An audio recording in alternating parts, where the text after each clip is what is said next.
हम आते हैं ट्रायंगल के सेंटर के अराउंड जितनी भी चीज़ें होती हैं उन सबको एक जगह समराइज़ करने की कोशिश करते हैं। ठीक है, फटाफट करते हैं।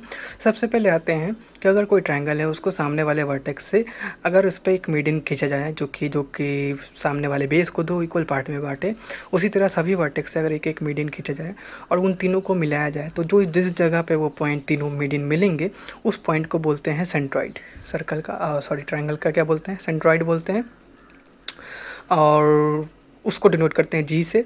और अगर देखें हम कि ए से जी इस जगह पे और डी ये नीचे वाला बेस पे जो हमें मिल रहा है उस रेशियो को देखें तो ए से जी और जी से डी का जो रेशियो होता है वो 2:1 आता है। इसी बात को ए जी से डी का रेशियो बोलेंगे 2:1। अगला आते हैं हम लोग कि अगर हम बात करें कि अगर कोई ट्रायंगल है उसमें हम क्या करें, परपेंडिकुलर खींचे। क्या खींचे? सिर्फ perpendicular, not perpendicular bisector, it's only perpendicular. और परपेंडिकुलर सेम टाइम पे अगर सारे वर्टेक्स हम परपेंडिकुलर खींचते हैं और उस तीनों परपेंडिकुलर को मिलाते हैं तो जिस जगह पे मिलता है उस पॉइंट को बोलते हैं क्या? Ortho centre. और इसको डिनोट करते हैं एच से। ठीक है, ये बनता कैसा है अब ये भी पता है, परपेंडिकुलर। और परपेंडिकुलर से जो लाइन बनेगी उसे क्या बोलेंगे? अल्टीट्यूड। ठीक है, तो ये अल्टीट्यूड से बनता है, ये वाला मीडियन से बनता है कौन सा? सेंट्रॉइड। और ये ऑर्थो सेंटर अल्टीट्यूड से बनता है। आगे आते हैं, अगर यही चीज़ हम बात करें राइट एंगल ट्रायंगल में, तो राइट एंगल ट्रायंगल में जो ये हमारा ऑर्थो सेंटर होता है ये राइट एंगल ट्रायंगल के 90 डिग्री वाले वर्टेक्स पे होता है। ठीक है, 90 डिग्री वाले राइट एंगल ट्रायंगल 90 डिग्री के वर्टेक्स पे होता है। ठीक है, अब अगला आते हैं, ये सबसे इंपॉर्टेंट हो जाता है सर्कम सेंटर। ठीक है, कैसे बनेगा सर्कम सेंटर? तो ये बनेगा परपेंडिकुलर बाइसेक्टर। यानी कि अगर हम कोई ट्रायंगल ले उस पर परपेंडिकुलर बाइसेक्टर डालें, तीनों साइड पे परपेंडिकुलर बाइसेक्टर डालें और जिस उस तीनों पॉइंट को मिलाएं तो जो पॉइंट बनेगा उसे बोलेंगे क्या? Circum centre. ठीक है, क्यों? और इसमें आप इस ट्रायंगल के राउंड एक सर्कल खींचें और उसके सारे सेंटर से उसको सारे सर्कमफ्रेंस वाले पॉइंट को मिलाएं तो ये जो वर्टेक्स से इक्वल डिस्टेंस पे बनेगा क्योंकि रेडियस हो जाएगा वो। तो इसीलिए ये क्या होता है ना कि वर्टेक्स से अपने वर्टेक्स से इक्वल डिस्टेंस पे होता है। ठीक है, इसके अराउंड क्या खींच सकते हैं? क्योंकि सर्कम सेंटर बोले हैं इसका मतलब सर्कल खींच सकते हैं इसके राउंड में। अब आते हैं इसमें क्या इंपॉर्टेंट ये हो जाता है कि अगर ये बन रहा है एक्यूट ट्रायंगल में तो ये ट्रायंगल के अंदर होगा। अगर ये ऑब्ट्यूस एंगल ट्रायंगल में बन रहा है तो ये ट्रायंगल के बाहर चला जाएगा। और वही अगर राइट एंगल ट्रायंगल में बन रहा है तो ये मिड पॉइंट ऑफ हाइपोटेनस पे होगा। कैसे होगा वो देखते हैं अभी।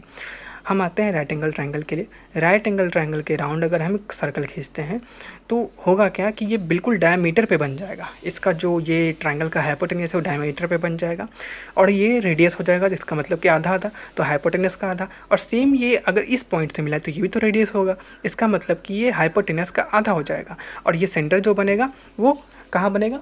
हाइपोटेनस के मिड पॉइंट पे बनेगा। ठीक है, तो अब आते हैं क्या, सर्कम सेंटर से जो रेडियस होगा उसको बोलेंगे क्या? Circum radius. ठीक है, सर्कम रेडियस बोलेंगे इसको। और अभी भी हम बताएं कि ये हाइपोटेनस का आधा होगा। एक यहाँ पे नॉर्मली अगर हम सर्कम रेडियस की बात करते हैं तो इसका जो फॉर्मूला होता है इसको पहले डिनोट करते हैं बड़े वाले आर से। और इसका जो फॉर्मूला होता है A B C upon 4 delta. A B C क्या होता है? तो सारे साइड का, इस ट्रायंगल के सारे साइड का मल्टीप्लिकेशन। ठीक है, और अगर यही बात करते हैं इक्वेटोरियल ट्रायंगल में तो इक्वेटोरियल ट्रायंगल में क्या होता है? ये जो बड़ा वाला आर है या यानी कि सर्कम रेडियस है ये होता है साइड अपन में √3, साइड ए अपन में √3। ठीक है, और अगर यही बात करते हैं राइट एंगल ट्रायंगल में तभी भी हम बताएं हाइपोटेनस अपन में 2। और अगर यहाँ देखें एक इम्पॉर्टेंट पॉइंट, 2 इम्पॉर्टेंट पॉइंट यहाँ से निकल के आते हैं। क्या निकल के आते हैं कि अगर हम बात करें ये कॉन्सेप्ट सर्कल का ही है कि सेमी सर्कल में बना एंगल 90 डिग्री का होता है। ऑब्वियसली बात है, यहाँ से देखने को मिल रहा है कि सेमी सर्कल में बना कौन कैसे 90 डिग्री का होता है। और अगर बात करें हम, ये एक कॉर्ड है। क्या है? एक कॉर्ड है।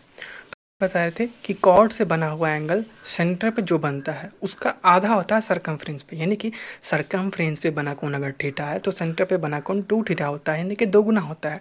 ये बात आता है कॉर्ड के प्रॉपर्टी से, सर्कल के प्रॉपर्टी से। अब आगे आते हैं हम क्या कि देखते हैं इन सेंटर देखते हैं। ठीक है, इन सेंटर में क्या होता है? ये बनता है पहली बात एंगल बाइसेक्टर से। कैसे? अगर इस वर्टेक्स को लें और इसके एंगल को डिवाइड करें और फिर सेम इस वर्टेक्स को ले, इसके एंगल को डिवाइड करें, इस वर्टेक्स को ले और तीनों पॉइंट जहाँ मिलेगा उस वाले पॉइंट को बोलते हैं इन सेंटर। ठीक है, ये जो होता है ना सर्कम सेंटर इसको डिनोट करते हैं ओ से। ठीक है, और इन सेंटर हो गया ये बना इन एंगल बाइसेक्टर से। इन सेंटर जो है इसके अंदर में एक सर्कल खींच सकते हैं, ठीक है। अब इस सर्कल है, इस सर्कल का हम रेडियस मिलाने का कोशिश करें तो ये कुछ ऐसे मिलेगा, ठीक है, ये कुछ ऐसे मिलेगा। देखा जाए तो ये क्या है कि सारे साइड से इक्वी डिस्टेंट पे हो जाएगा, इसीलिए ये जो इन सेंटर होता है इक्वी डिस्टेंट होता है सारे साइड से, ठीक है। इसका जो जनरल फार्मूला होता है आर, इसको बोलते हैं क्या, डेल्टा अपन में एस। डेल्टा क्या होता है, तो ये ट्राइंगल का एरिया होता है, इस ट्राइंगल का एरिया होता है, जो कि निकाल सकते हैं कैसे, हेरोन फार्मूला से। हेरोन फार्मूला मतलब क्या, सेमी पेरीमीटर निकालते हैं पहले, उसके बाद सारे साइड में रूट के अंदर में क्या करते हैं, S into S minus A into S minus B into S minus C करके इसका एरिया निकाल लेते हैं हिरन फार्मूले से ट्राइंगल का। और यहाँ पे सेमी पैरामीटर हम बता दिए, ए प्लस बी प्लस सी अपन में 2 होता है, यानी कि साइड का सम अपन में 2 सेमी पैरामीटर। और अगर यही बात करें इक्विलेटरल ट्राइंगल में, तो ये क्या होता है, इसको डिनोट करेंगे सॉरी छोटे वाले आर से, ये होता है ए अपन में 2√3, यानी कि साइड इक्विलेटरल ट्राइंगल का साइड अपन में 2√3। और अब हम आते हैं दोनों, ये सरकम सेंटर और ये हमारा इन सेंटर, इन दोनों के मिलने से एक प्रॉपर्टी निकल के आता है कि बड़े वाले आर यानी कि सरकम रेडियस और छोटे वाले आर अपन में यानी कि इन रेडियस, दोनों का रेशियो लेते हैं। तो ए अपन में √3 अपन में ए अपन में 2√3, तो ये क्या होता है कि 2:1 होता है, यानी कि सरकम रेडियस से इन रेडियस का रेशियो 2:1 होता है। ध्यान रखने वाली बात ये कि सरकम रेडियस 2 गुना होता है इन रेडियस का, ठीक है। अब आते हैं इसमें और देखते हैं क्या कि जो इन रेडियस यानी इन सेंटर है, इन सर्कल है, इन सेंटर है, इन रेडियस है, उसके वजह से जो बनेगा, ठीक है।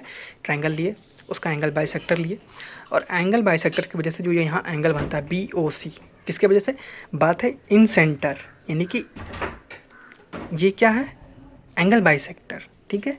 एंगल बाइसेक्टर की वजह से जो BOC बनेगा वो क्या होता है, 90 प्लस में A/2। ए क्या है, सामने वाला वर्टेक्स, ठीक है। तो सामने वाले वर्टेक्स पे बना एंगल A/2, ठीक है।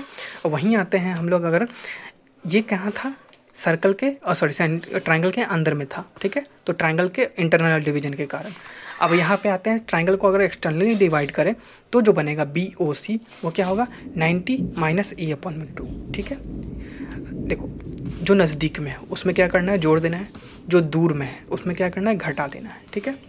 अब आगे आते हैं एक और यहाँ पे पहले आते हैं, ये जो हमारा सेंट्रॉइड होता है, ठीक है, और ये जो हमारा ऑर्थो सेंटर होता है, इन दोनों के बीच का जो डिस्टेंस होता है, अगर हमें वो निकालना है किसमें, राइट एंगल ट्रायंगल में सिर्फ, तो ये होता है हाइपोटेनस का थर्ड पार्ट, यानी कि हाइपोटेनस अपन में 3 होता है ये, ठीक है। एक और चीज़ बच गया है, यूलर्स लाइन। ये क्या होता है कि H यानी कि हमारा ऑर्थो सेंटर, G अपन यानी कि हमारा सेंट्रॉइड, और O अपन यानी कि हमारा सरकम सेंटर है, ठीक है। H orthocentre, G centroid, O सरकम centre.